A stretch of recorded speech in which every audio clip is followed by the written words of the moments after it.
Hello and welcome back to Eat Right Diet with Dietitian Shreya. Today we'll be talking about the cough syrups. आपको cough syrup लेने चाहिए या नहीं लेने चाहिए? जैसे ही विंटर्स आती हैं, कोल्ड, कफ, फ्लू सबसे पहले आते हैं। डॉक्टर्स आपको एडवाइस कर देते हैं कुछ आपके एंटीबायोटिक्स इंडिया में कॉमन है। अगर आपको थोड़ा सा भी कुछ होता है, डॉक्टर आपको एडवाइस कर देते हैं एंटीबायोटिक्स का पूरा कोर्स। एंटीबायोटिक्स से आपको परहेज करना चाहिए, उन्हें नहीं लेना चाहिए, क्योंकि एंटीबायोटिक्स आपकी अपनी ही इम्यूनिटी को डाउन कर देते हैं, अपने ही डिफेंस मैकेनिज्म को खत्म कर देते हैं। अपने ही अंदर एक हमारे आर्मी WBCs जिसको कहते हैं, वो एक कुछ डिफेंस मैकेनिज्म है। अगर वो एक बार डिस्ट्रॉय हो गया तो चाहे प्रोबेबली आप उस टाइम के लिए तो ठीक हो जाओगे, लेकिन आपकी इम्यूनिटी इतनी डाउन हो जाएगी कि आप फ्रिक्वेंटली बीमार हो जाओगे। सो एंटीबायोटिक्स आपको अवॉइड करना चाहिए। इसी वीडियो में हम आपको बताएंगे कि एंटीबायोटिक्स और दवाइयों की जगह पे आप नेचुरल क्या रेमेडीज कर सकते हैं। पर अभी के लिए हम बात करते हैं कफ सिरप्स के बारे में। कफ बेसिकली क्या है? कफ एक रिफ्लेक्स एक्शन है एयरवेज, एक एयर पैसेज का।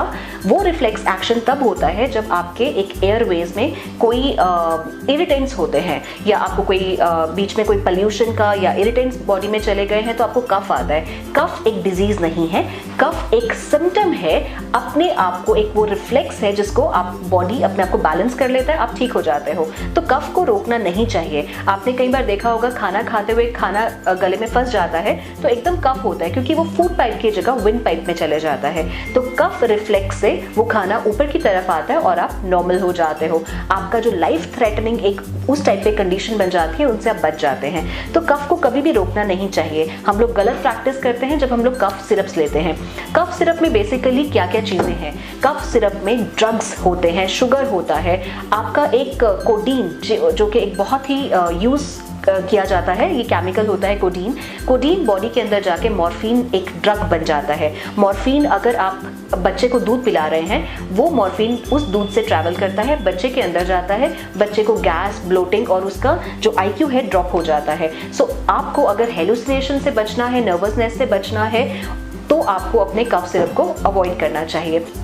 यूके में फूड एंड ड्रग एडमिनिस्ट्रेशन ने ये सारी दवाइयां कोडीन के साथ जो कफ सिरप है उनको बैन किया हुआ है।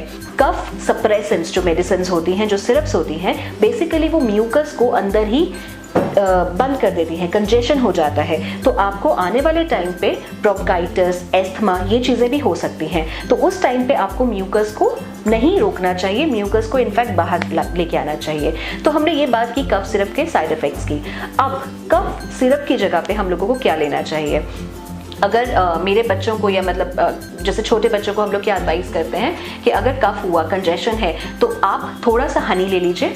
हनी में आप जायफल, नटमेग जिसको कहते हैं, नटमेग को आप पीस के रख लीजिए। ग्राउंडेड जायफल आप 2 चम्मच हनी में पिंच फुल वो डाल दीजिए, पिंच सिनेमन और तुलसी सिरप, जो तुलसी ऑयल भी मार्केट में मिलता है, या तुलसी को आप उबाल सकते हैं, उसका पानी यूज कर सकते हैं।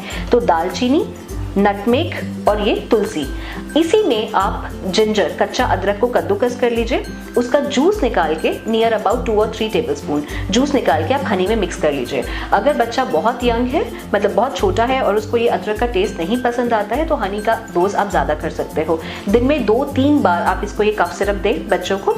और उसके अलावा विक्स वेपोरब से आप उसको मसाज कर सकते हो। आप नेक पे लगा सकते हैं, चेस्ट पे लगा सकते हैं, नोज पे लगा सकते हैं। इसके अलावा आप स्टीम इनहेलेशन कर सकते हैं। स्टीम हमेशा बहुत ही ज़्यादा यूजफुल रहता है। अगर कंजेशन है, म्यूकस है, तो स्टीम अच्छा है। पर अगर आपको सांस लेने में प्रॉब्लम आ रही है तो ह्यूमिडिफायर्स मार्केट में आजकल आते हैं, एयर प्यूरिफायर आते हैं, उनको आप लगा सकते हैं। Thank you so much. अगर आपको ये इन्फॉर्मेशन यूजफुल लगी है तो प्लीज़ आप इस वीडियो को शेयर कीजिए, सब्सक्राइब कीजिए और लाइक कीजिए। Thank you so much.